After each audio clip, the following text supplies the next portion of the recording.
What's up, Mets fans? Welcome back to another Mets postgame show right here on the channel X and on Twitch. Well, just the way we thought it was going to happen and how we were going to get the win. Extra innings, us trailing late in the ball game, but the Mets prevail. And who gives a damn how we decided to win that ball game? But we do have some worrisome lineup that we have to worry about with this offense. But they snuck out a win. It was a pitcher's duel all the way until the end of the ball game.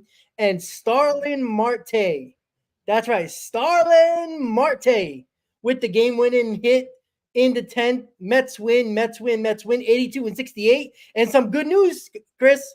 The Dodgers are beating the Braves. Last time I checked, it was 6-0. So it's looking like by the time you hit the pillow tonight, the Mets will be in sole possession of third place of the wild card, one game up. Chris, how you doing, buddy?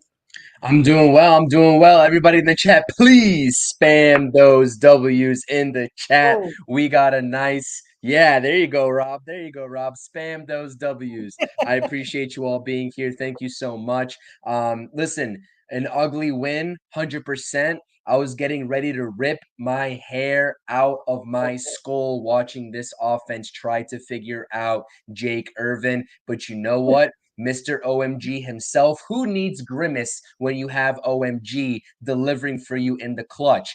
Starling Marte doesn't get the job done. No problem at all. Jose Iglesias will just do it his damn self. And I feel like the Mets kind of got some unlucky breaks here and there in between, right? Especially in the other couple of innings. Mark Vientos, I'm not sure how slow he is, but he's up there in terms of just slow players in the league with that little tapper that he hit that would have tied the game up earlier, but he gets thrown out by Jake Irvin as well. And Jake Irvin lets out a roar and like all that good stuff, whatever. But you see these other teams that have nothing to play for. They're going out there and putting their best foot forward. And you can tell in their demeanor, obviously, they want to beat the New York Mets and play spoilers. So really happy to be coming out with a win today. Obviously, it was ugly, but we take wins by any means necessary, no matter how ugly they may come or how pretty they may come. It doesn't really matter. A win is a win in the most important stretch of baseball games this season, and we are here to break it down for you all. Please, by the way, obviously our usual promotion here in the post game with Rob and I, hit the thumbs up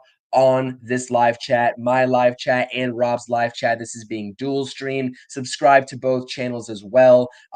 You're in for a treat for the rest of the season because we will be here with you all.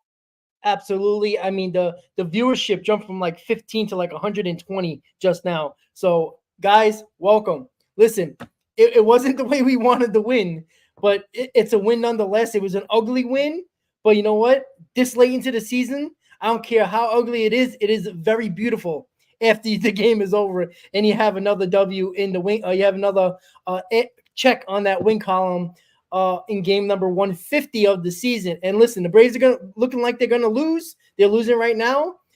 Listen, good for us. Good for us because you know there was a lot of down Mets fans. And listen, we understand why we were all down. We just lost the series to the Phillies that we had leads in every game, and we lost the series. That sucks. But they avoided a 3-game losing streak, Chris. How many times have we talked about extended losing streaks? You got to kill it. And Manaea once again stepped up. Yeah, he gave up that one run, but held it down until the Mets tied the ball game with OMG himself beating out an infield hit. And the rest is history. We find a way to win. I was getting nervous when that game went to extra innings. I'm like, oh, come on, don't do this to me, please. But Reed Garrett, Edwin Diaz did the job. They held zeros on the board, right? A little bit concerning with those two guys. I like that Reed Garrett came in with, on a clean inning. Finally, it's about time. And Edwin Diaz, but that strikeout pitch to end the inning was the best slider he's thrown in a long time. We need that confidence back from Edwin Diaz's slider. And that was a beautiful pitch that started a little bit above the knees and ended up at the ankle of the hitter, and he swung and missed. Love to see Edwin Diaz starting to trust that slider. You got to trust it because he's deadly when he has that fastball going and that nasty slider with confidence.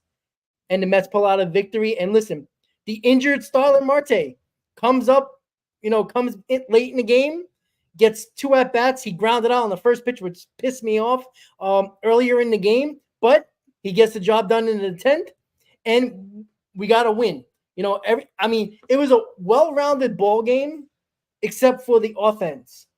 And again, nobody did well. Nobody. Iglesias. Iglesias did well. Let's not get ahead of ourselves. He did well. Absolutely. I'm sorry. Who What you was say? that? I'm sorry.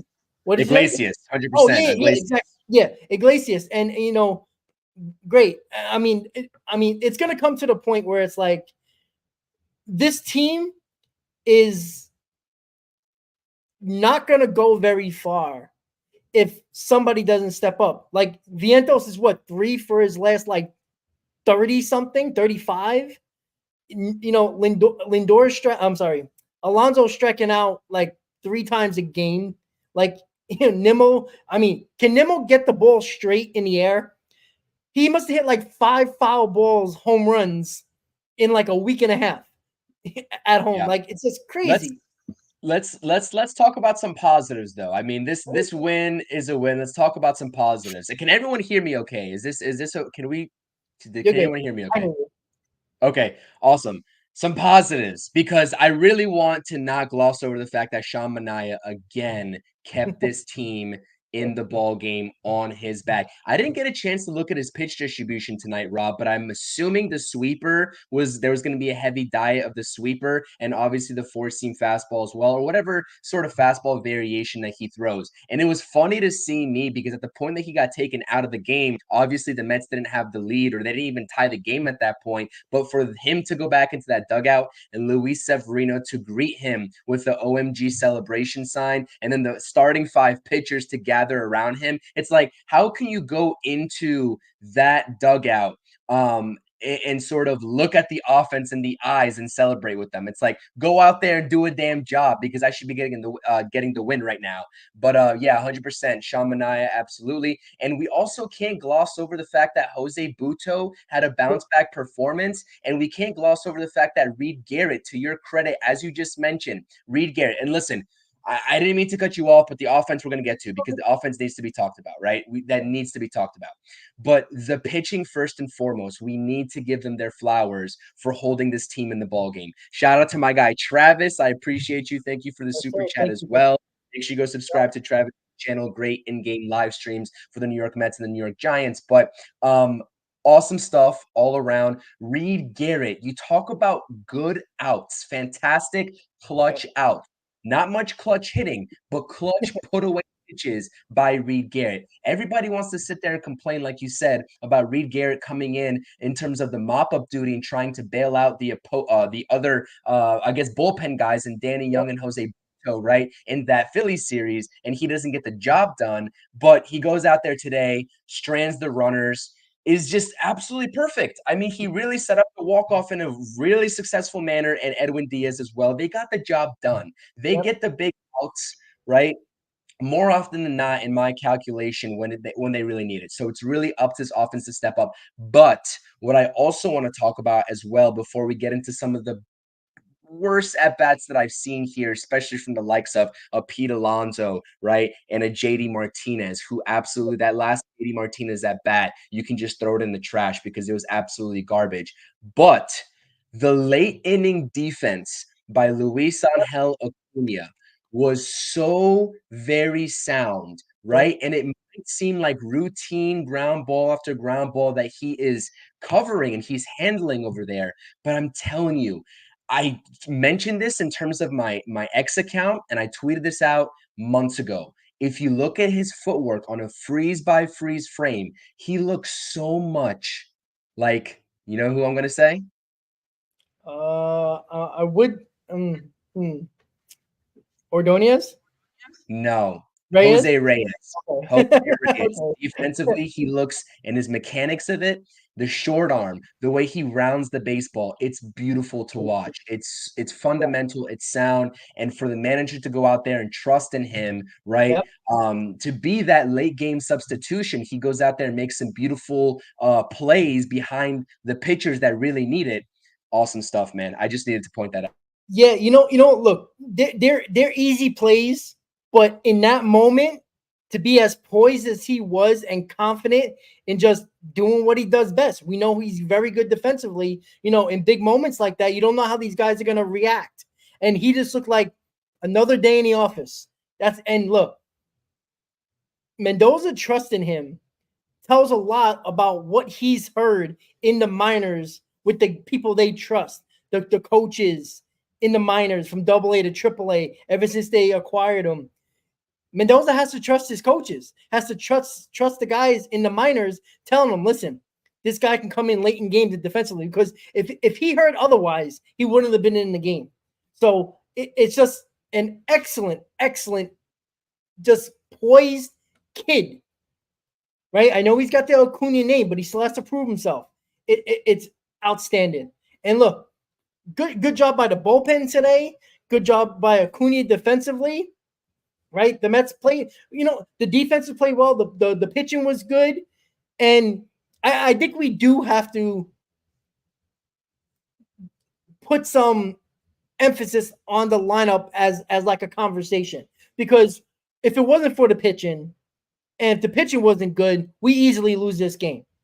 The opportunities that the Mets had. Now, they hit a few balls to the warning track, but they weren't going out. But other than that, the bad at-bats by Alonso, like I don't want to pick on the guy, but my God, like fastballs right down the middle, he's late on. He's swinging at sliders 2 feet out of the zone. Like, it's so bad at this point. Like, you clearly see it's in his head at this point. Like the home crowd, you hear the groans after he strikes out with the fans at the stadium. Like, it's, man, I tell you, I'm starting to feel bad for Pete Alonso at this point. Like, I feel sick criticizing him anymore. Like, I just feel like I feel bad for him, because how badly he wants to do well, and he just can't figure it out, and it's so frustrating. And the other guy, JD Martinez, like, it seems like he swings at everything. Whatever they throw, he swings at. And you can see he's getting frustrated. He smacked the bat in his last at bat, like punched it. He's not happy. He's lost. Like, Nimmo, is hitting 400-foot fly balls foul. He's putting the bat on the ball at least. But I mean, you know what? And look, this is why these guys are not at the top of the order. Like, this is why the guys are, a little bit more at the bottom, 4, 5, 6, 7, those type of guys, because like they're not doing anything at all. Like, lazy fly balls, a couple of strikeouts, like, it's just rough. And, thank God for Tyrone Taylor once again, right? Doing his job, doing what he's got to do. And, if it wasn't for Iglesias and Tyrone Taylor, I mean, my God, Jesus, supporting cast, congratulations. You're holding this team together once again. You've done it most of the season, and you're still doing it again. And the big boys are just like collecting a paycheck at this point, Chris. It's getting ridiculous now. It really is. Yeah, no, I 100% agree. I mean, obviously the at-bats, the biggest thing that stood out to me, and obviously this is an electric win, and obviously us talking about this lineup doesn't negate the win or our excitement about this win whatsoever. But our jobs up here is to tell you all the truth and how we feel about, the Mets in every facet of the game. And quite simply, right? And Rob is 100% correct. If the pitching wasn't this dominant, right, with the bullpen and the starting pitching, right, the Mets wouldn't be winning any games right now. And they're still losing some of these close games that could be wins if the offense just shows up even half of what they're supposed to be doing, right? And that does start at the top. There were so many opportunities distinctly in this game that I saw Mets hitters go and take meatballs for fastballs down the middle or in the strike zone that they can easily handle. And then they'll be set up to look like absolute fools on off-speed pitches late in the count. Yep. Pete Alonso had a couple of those today. Mark Vientos had a couple of those today. JD Martinez had a couple of those today. And if they do swing at the fastball down the middle or the fastball that's a strike early in the count, they're more often than not beating it into the ground for a foul ball, hitting it off their foot. It just doesn't look like they are swinging with the same confidence as they once were when they were absolutely rolling as a unit. Again, like you mentioned, I should say Francisco Alvarez also had one of those instances, but Francisco Alvarez also did a tremendous job in terms of hitting the warning track and moving Harrison Bader over to set up that walk-off win. So again, he bounces back and puts together a completely different at-bat, as did Starling Marte. I love that in-game adjustment, but it needs to come at an earlier time. It can't be coming in the 7th, 8th, 9th, 10th inning. We would love for this to happen. And again, you're able to squeak out these wins against teams like Toronto or against a team like the Washington Nationals. But when it comes down to it, down the stretch, Philly, Atlanta, Milwaukee, you need to start hitting the way you hit in game one of that Philly series. And I really need to see that turnaround. Pete Alonso, not sure what it's going to take because, as you mentioned, the defense was stellar outside of Pete Alonso in terms of making that horrendous throw. And I get that that was his only option, and I don't want to blame him for it. But just to throw that ball nowhere near Jose Iglesias in that situation is pretty bad. It's pretty bad in my book. I know it seemed like, at first, like when the play was live, that his only play was the second. But if he would have went back to the bag, Manaea was right there. It would have been a close play, but like, Alonso has done this a lot in his career where he got off his mark, and like either he goes too far out to his right where the second baseman is clearly there, like he loses like where his players or his defensive positioning of his other teammates are supposed to be. And he second guesses himself in those situations. Like, when he catches the ball, he catches the ball. He has no problem doing that. But he has these mind blocks. And like, first off, even if Alonso if that was his only play, it wasn't going to be that close. And he had to do a spinorama just to make it even a play. And luckily, Iglesias, once again, smart, holding the tag down to the runner, thinking he had the ball, and the runner doesn't advance to third. Who knows how that inning would have turned out? So, it's just little plays like that. At the very least, you got to hold the ball. Don't make a stupid play and try to make a spectacular play when it probably wasn't going to happen. And he almost cost us, but he didn't. But it's still it's simple things like that where it's like that can cost you a ball game, and you can't do that this late in the season. And getting later into the season, getting closer and closer to the end of the season, getting deeper and deeper into these games where they're gonna continue to matter more and more and more, it's concerning. Because does anybody feel like Pete Alonso's mentally in the game, mentally focused? Because it's not about being physically able to perform. I think it's a complete mental part of his game that is completely washed. And we all know, if you played sports, when your mental part of the game is lost, who cares what the physical part is? Because you're going to have a hard time figuring it out. We've all been there. But, I mean, man, it's tough. Like, oh, God. It's fun. It's funny to me too to sort of look at the way he reacted when he saw that his opposite field ball didn't leave the yard and it went to the warning track and Dylan Cruz caught it and he was going back to the dugout shaking his head and I read his lips and he said, "No effing way." Yeah. Presumably that ball didn't get out of the yard. And so again, I mean, I'm not really sure what he expects. I'm not sure if he thinks there's a problem with the baseballs. I'm not really sure if he's thinking that he's getting all of it, but if he's thinking that that's leaving the yard and it isn't, then I don't know. But he just looks flustered. So to already compound frustration in the field and throwing it into center field and also thinking that you got a hold of one for a home run and you didn't and it goes into the warning track and ends up on the warning track in the glove, it could be hard. But again, we can keep talking about Pete Alonso. I know you're still holding out hope that Pete Alonso is going to go on some miracle run. I'm not. I'm done talking about it, and I'm not expecting that whatsoever of him anymore. I know that's what he's supposed to do, and I know that that's what he's supposed to do if he wants to get paid. But I mean, we've been asking for all season. The better part of me at this point wants to just talk about him contributing in any sort of manner to this offense now, Yep. let alone taking over a team and carrying it on his back. So again, bad at bats today. It took a while to figure out Jake Irvin. They finally get on the board thanks to obviously Jose Iglesias, and then Tyrone Taylor sets the job up, late. But No, Tyrone Taylor set that game tying run up. But anyways, you know what I mean.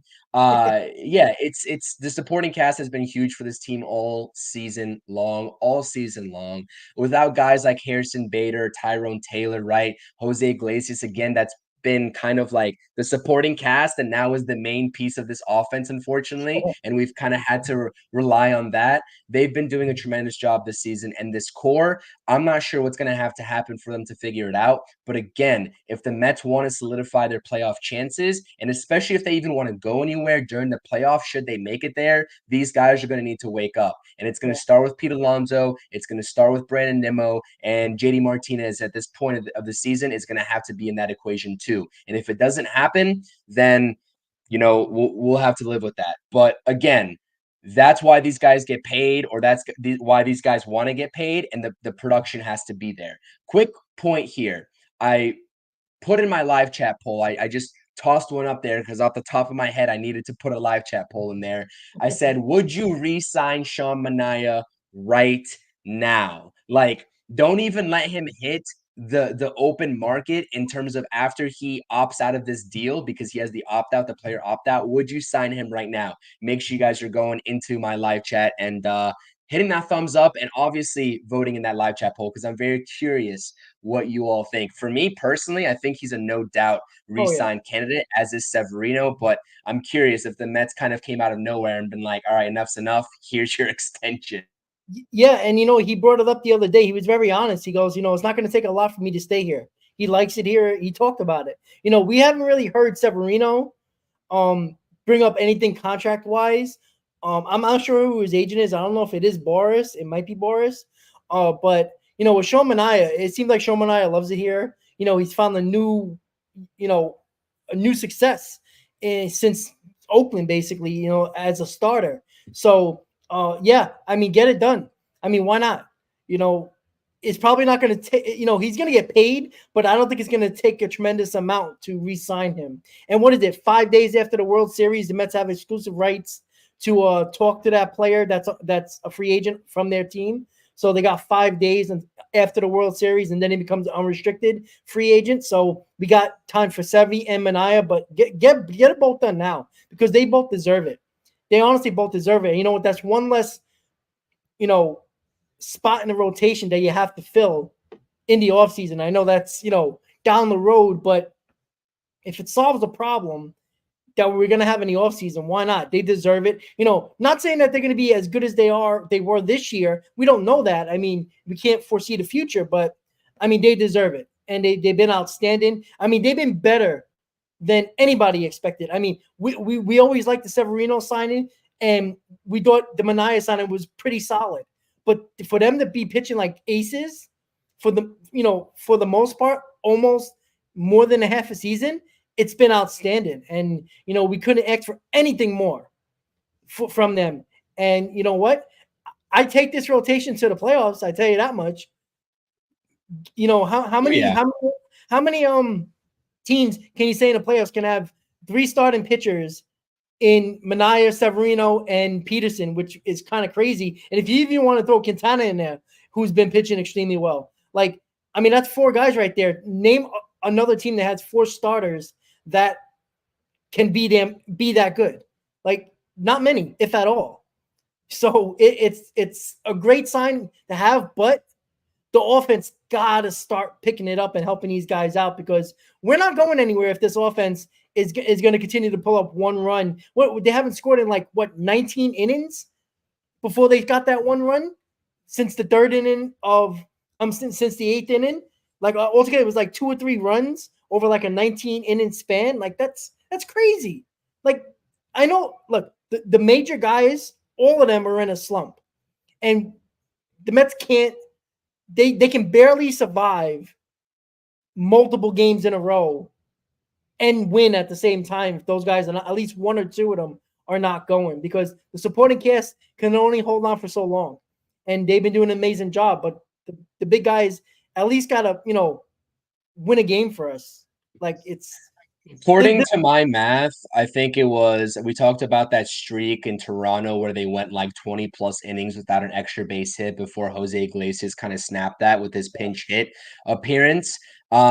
according to my calculation off the top of my head, as you mentioned that, since the third inning of game 2 in Philly, it would have been 2 runs in like 23 innings of baseball for the God, Mets with a Tyrone crazy. Taylor solo home run in game 3. And then also you talk about the Jose Iglesias RBI in the 8th inning. So that's 2 runs in 23 innings before the Starling Marte walk-off. Again, you're talking about like 25 innings of baseball with 3 runs. So they're 1-2 in that stretch, and that's just brutal. And you cannot sustain that and expect to be in the playoffs, right? So that's kind of what our point is. 3 runs in like 25 innings. Again, this math is off the top of my head, so please someone correct me. It's 25 innings, give or take 2 innings each way. It doesn't really matter. So The bad. fact of the matter is, it doesn't matter. It's bad. It's Yeah. bad. So again, we need to correct that. The Mets need to correct that. I don't know if it's like at the hitting coach level, or I don't know if these guys just need to strap up. At this point, I'm done talking about the hitting coaches. Both of them, like I've been on record saying, aren't going to be here next season if I had to guess, in Barnes and Chavez. David Yeah. Stearns is going to go out there, get his guys, and that's what it's going to be, and we'll talk about that in the offseason when it comes. But again, this is a great point, and I like the way Ricardo's thinking in the chat, because that's a great comment that he brings up. If the New York Mets didn't win that game in extra innings, who are they going to put up the middle if the game was extended? Who are they going to replace, particularly Vientos, with at third base? Because they had nobody else minus Luis Torrens to put into the game. So that would have been kind of a pickle for the Mets to figure out. So I like that. Obviously, it doesn't matter because the game ended, but it's kind of like a what if scenario. If Carlos Mendoza's hands were tied and the game went into the 11th, what were they going to do? So an unusual game all around, right? This is an Yeah. unusual game, a very unorthodox game.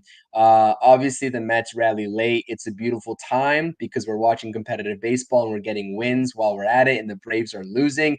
But again, when we talk about the process needs to be better. And what within the process needs to be better? It's scoring earlier and not looking like an incompetent offense in innings 1 through 7 before your offense finally comes alive and shows any sign of life in innings 8 and 9. And I do want to say, complete shout out to Tyrone Taylor. This man Yeah. deserves so much love for what he brings off the bench as a fourth outfielder to this team in spot starts, his defense, right? His overall contributions in general all season long. If you look up his season statistics, it might not wow you on paper, but realizing, and if you've been watching this team consistently over the first 150 games of the season, you know how important he has been to this organization, right?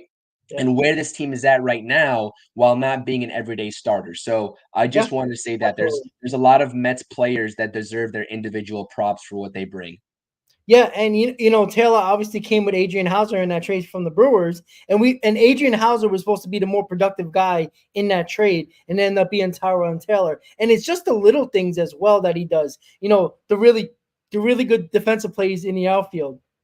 You know, Even though the big hits are great, but it's the little things with him, and that's a guy who doesn't play a lot or is not the starter on this team finds a lot of big moments that he gets caught up in, and he does a really good job. He doesn't get through every single time, but he gets the job done. And we couldn't ask for anything better, as the Mets probably have the best depth outfield, in baseball as well, considering the fact that all these guys have been productive. Everybody, and it's been pretty damn good, and it's been amazing considering the fact that Marte was hurt for some of the time, and DJ Stewart was up here like 9 times and doing nothing. I just want to give an update on everybody. The Mets are now in sole possession of the third wild card. The Dodgers did beat the Braves 9-0. The Phillies are losing 6-2 to the Brewers. The Diamondbacks are winning 2-1 in the bottom of the sixth against Colorado. So there's the little bit of an update for the scores. So the Mets, with 12 games to go, are up a game now. So listen, we won this first game, and what does the first game always provide us with? And the opportunity to win To a series. win the We have series. 2 games to do that. Now, we win tomorrow, we can all get on board about talking about a sweep. All right. But the focus is winning the series. Win the series. Trust me, guys. Trust me, win the series. You're up a game now. It's in your court now. The whole postseason at this point now is in our court. The ball's in our court now. It's in our hands. They determine what's going to happen, right? They take care of business. Doesn't matter what the Braves do. It doesn't matter anymore. So they got to do that job, and it starts one game at a time. One game. We can talk about a series sweep, a win. Doesn't matter.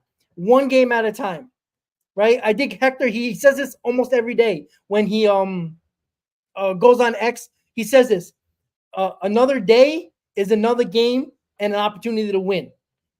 It's not a direct quote, but that's what he usually says. And he's spot on about that. That's what you got to do. That is exactly what you got to do. You got to win these games. And tomorrow provides that opportunity to win another game, but we only have to worry about the next day. Yeah, Chris, I'm sorry. I just looked at it. Yeah, I 100% agree with that. There's a couple things I want to point out here, and it kind of was intriguing for me to just look at this with Sean Manaea and his pitch distribution today. He only threw 3 pitches today, 3 types of pitches, I should say, right? He threw his sinker, 66 pitches, right? Was the sinker. He threw 11 sweepers, and then he threw like 8. I don't know what the other pitch was. I don't even care because it was just sinker heavy tonight. And I'm kind of surprised, unless that's inaccurate from Baseball Savant, but I was looking at tonight's game. They were talking about it on the broadcast. He was like over 80, like 3% throwing sinkers. It's so interesting. Yeah. Because usually he mixes it up, and I always rave about these starting pitchers and Sean Manaea just having a very equal pitch distribution. Yep. But I wonder, and obviously I don't know what kind of film they did on the Nationals lineup, especially with a lot of their new guys that are in that lineup. But to change up that sort of approach and go to more of a sinker, also known as a two-seam fastball, for those of you all who don't know, kind of approach is very unique. And that's something that, just as a baseball fan in general, I kind of look at. And if you all don't track that, a little bit of an interesting tidbit for you all to know. 2 is, can we talk about the sequence from Jose Iglesias? It didn't contribute to a run, but this is what a professional baseball player does. Yep. This is the second time in the past week and a half that an opposing pitcher has brushed off Jose Iglesias with an up and in fastball at his face. And then he follows up with a base hit, right? To right field tonight off of Jake Irvin. And I forgot who the pitcher for Toronto was that did the same thing against him. But, he did it. And then when you get on first base, you have a deep fly ball that many outfielders in this league, right, have the arms to throw you out and are not expecting you to run. In an unusual circumstance, he goes ahead and tags up from first base and decides to take second. That is not an everyday kind of baseball sequence that you see from major leaguers today. And, Jose Iglesias brings that veteran presence and that veteran leadership. And to be able to depend on Jose Iglesias in those kinds of situations, for him to get right back into that box after being brushed off and drive a pitch to the opposite field, right? That's what I always preach, utilizing all parts of the field. And if need be, especially with 2 strikes, driving it to the opposite field for a line drive base hit. But then also that tag up. It was absolutely beautiful. That's what the game of baseball is all about. Again, it's unfortunate that he didn't score for that sequence because he set everything up perfectly to put the Mets in a position to have him score. But I just needed to point that out as we're talking about this game and the ins and outs of this game, because again, his contributions to this team, while everybody else has gotten into a rut and they've been struggling, Vientos is in like a 33 stretch right now, something ridiculous like that. Even Francisco Lindor, before hitting that massive home run in Toronto to tie things up and breaking up the no-hitter, was kind of in a slump. But the one consistent guy in this lineup above anybody else has been Jose Iglesias through and through. There have been no lapses, right, with Jose Iglesias. And thank you to Ken saying 3 changeups. Again, I knew it was something, I thought it was 8, but it's 3 changeups. Thank you so much for pointing that out. Yeah, it's very intriguing. But again, I thought I'd bring up those two little tidbits while we're talking about this game, because it's the little things like that kind of go over people's heads. But I need to bring light on into this stream, because that is fundamental baseball. That is what we need to see. And I love it. I absolutely love it. Yeah, absolutely. And going back to what you're talking about, why Minaya throws so many sinkers, is because the Nationals don't walk a lot; they swing the bat. So I guess he was assuming, they're going to be aggressive. So just throw some fastballs, throw some sinkers, two seam fastballs, whatever you want to call it, and just locate it properly, and they're going to swing. And they swung a lot, so that was good by them. But yeah, Iglesias tagging up in that spot. Dylan Cruz got caught flat-footed when he caught that ball, and he has a great arm. You saw it only took one bounce, and he was flat-footed. If he got behind that ball and got a running start, Iglesias might have not tagged up. He didn't score, but it led to a man in scoring position. And it's just, again, it doesn't show up in the box score. If you don't watch a replay, or that won't even be in the replay highlights because it didn't mean anything. So you won't even know if you don't watch the game. But it's the things that you watch during a game. That's why when people bring up all types of 47 different stats don't tell you everything about what's going on in every game, and doesn't tell you everything about a player. Because Tyrone Taylor doesn't have great numbers, but you see how productive and how important he is to this team, right? And that's many of the Mets players this year. Just because you see the numbers, dig a little deeper, not just in the stats, but overall. Watch a couple of games, watch a couple of replays. If you're not, and this is a problem with a lot of media, and when it comes to like reporters and stuff that don't follow that team all the time, and they just bring up stats, and it's the end all be all. That's why when people talk about MVP and just only talk about, look, Otani's doing, he's going to be 50-50 with stolen bases and home runs. That's wonderful, but take them off the Dodgers, and they're the Dodgers. Lindor does everything else that stats don't even show you, and you take them off, and the Mets are probably a less than 75 win team. So it's the little things that doesn't show up in the box score or in a stat line that shows how important they are to a team. And Iglesias is one of those guys. That's not going to show up anywhere tomorrow. If you didn't watch that game, or watch a highlight, or watch a replay of the whole game, you would never notice it because it's not going to be in a highlight reel. Nobody's probably going to bring it up. Maybe somebody might bring it up on Sports Talk Radio in New York. Who knows? But they'll probably complain about the offense for 2 hours, 3 hours.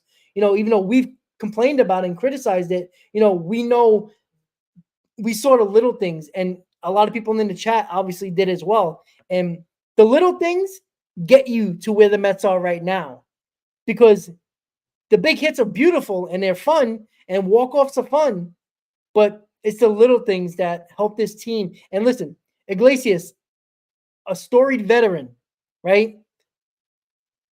Mid-30s. When you're Vientos, when you're any player that's a young kid watching Iglesias, what are you going to do next time when you're going to be on the base path, or you see him hit the ball to the opposite field once he gets brushed off? Like, that trickles down to the younger kids as well. Like a guy like Acuna watching Iglesias, right? Not saying that Acuna wouldn't hustle or, pay attention to what he's doing and, try to tag up, but you watch that, you learn from that stuff from a veteran as well. So that's a great call by you, bringing that up, Chris. And yeah, listen, somehow, some way, the Mets got to win in all of that. Yeah, no, 100%. Hey, listen, I just sent you a message over on X, and it's a screenshot of some Pete Alonso statistics. I'm not sure if there's any way to prop this up, but anyways, I'm going to read off my screen while we're doing it, because I know we love the Pete Alonso discussion. There it is, right there. You see it on his screen. The top, and you can't really see that well, but it's okay. The top number this is Pete Alonso's entire career, right? All 1, 2, 3, 4, 5, 6 years of data and numbers against his kryptonite, the slider. His very first season, on base percentage, 315, and OPS of 784 against the slider, right? You fast forward to, what is that, 2019, 2020, 2021, his slugging percentage, 655, and an OPS of 922 against the slider. This season, against the slider, Pete Alonso his on base percentage is 211, his slugging percentage is 274, and his OPS on the slider is 485. It's by far his biggest kryptonite pitch, And the problem is that he cannot lay off of it. Yep. Every Bingo. single time, especially when there's 2 strikes, like in his first at bat, he will offer at it. And opposing pitchers know that they throw that thing and it breaks late, just like Jake Irvin's did tonight in his first at bat and Pete Alonso's first at bat, you are going to get a strikeout.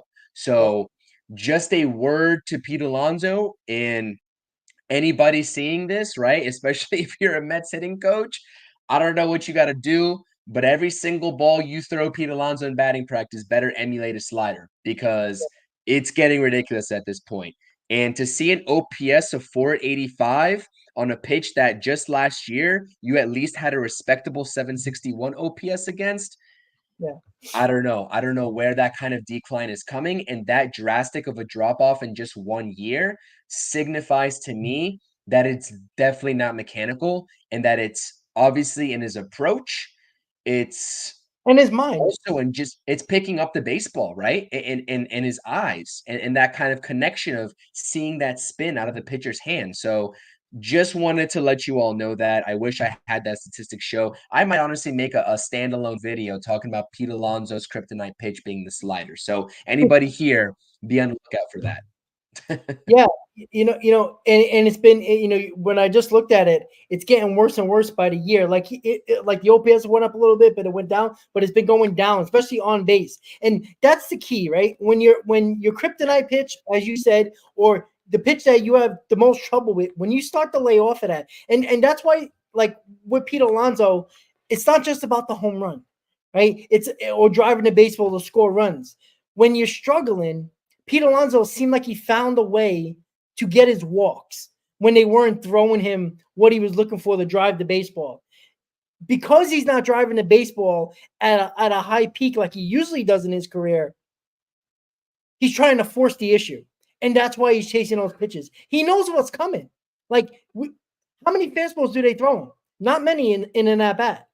He knows what's coming. You know what I think, I'm not trying to be a hitting coach or anything like that, but when you continue to get sliders on the outside corner or way off the outside corner, why not step closer, a little bit closer to the plate? Maybe you can catch those borderline strikes on the outside corner and flick it to right field. It could be that little adjustment. And I'm not saying Chavez is not doing that. Maybe he's telling him that, and Pete Alonso doesn't feel comfortable moving closer to the plate. We don't know. We're not in the clubhouse. We're not in the dugout, watching videos and seeing them talk to each other. We don't know. But it seems to me that, because we've seen Pete Alonso adjust during the year, moving up in the plate, moving back in the plate, coming a little bit closer to the plate. We've seen him adjust that time, his bat a little higher, a little lower. We've seen him adjust. So to see him not really adjust much, because we would notice a batting stance adjustment, right? More than moving closer to the plate, unless they bring it up on the broadcast. A batting stance that changes, you usually catch, especially when you see Pete Alonso for this many years. So I think it's maybe he's stubborn. Maybe he's more concerned about the home run ball than worrying about, that average and that run production, other than getting it from a home run ball. Because that's the only thing I can think of. Look, chicks dig the long ball, but you know what else? The bank account digs the long ball as well. So maybe it's all in his head and coming full circle where he's thinking home run every time at the plate, and he's losing focus on what he needs to do. And what he's usually pretty good at is, laying off, at least for the most part, laying off a little bit more often those sliders and taking your walks instead of trying, because it's not like he's trying to reach and flick it to right field. He's over swinging as well, which is showing me that he's trying to hit home runs. He's trying to pad his home run stats for the big payday, in my opinion.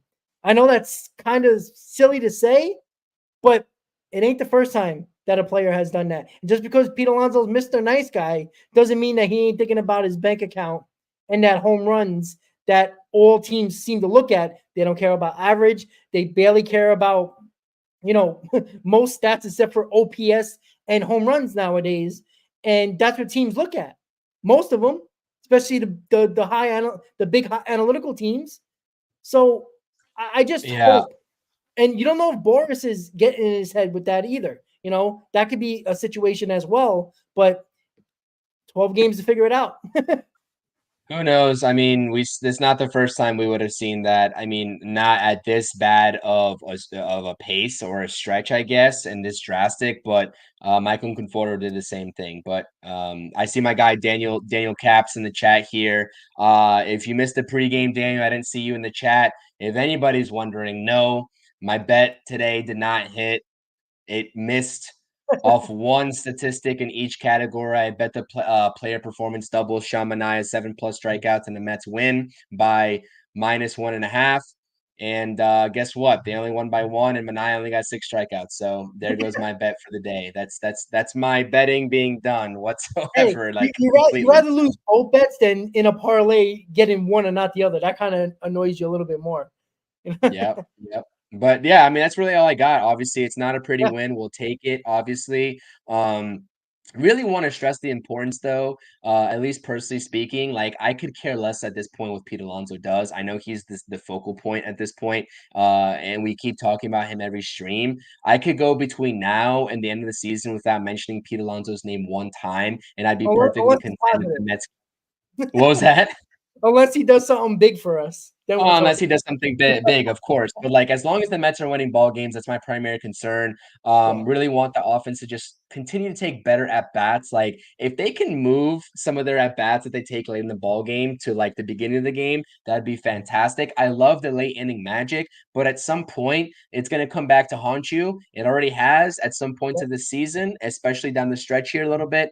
You need to put together a complete 9 innings. Like that's what I'm going to start preaching is a complete 9 innings. The Mets have not been playing complete 9 innings of baseball for the large part over these last 4 to 5 games. So need to see complete baseball, better at bats early, and that's it. But again, not to take away and bog this stream down by the negativity. Love the Mets win. Excited.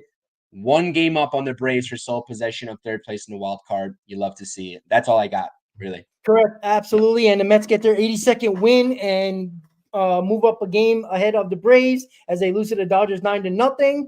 And a 2-1 victory wasn't pretty, wasn't sexy at all, but they got the job done. Reed, Garrett, Diaz, good performances. We got McGill pitching tomorrow against Parker in game 2. So we'll see. McGill last time out, pitched extremely well. We'll see how that goes. Parker, the ERA is not good, but you never know sometimes. The Mets make Irvin look really well today as well. So this is the second time he pitched well against the Mets. So we got the win. We're in a wild card spot all by our lonesome selves.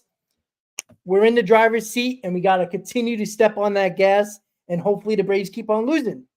With that said, guys, thank you for tuning in to another Mets postgame show.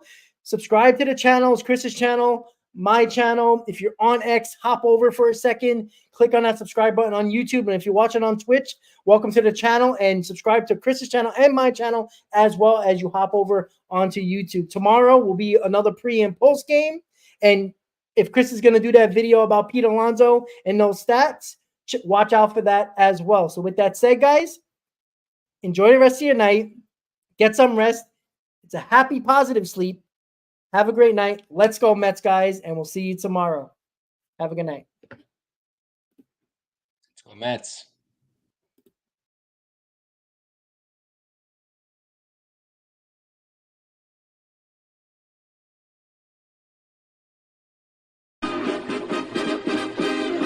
Meet the Mets, meet the Mets. Step right up and greet the Mets.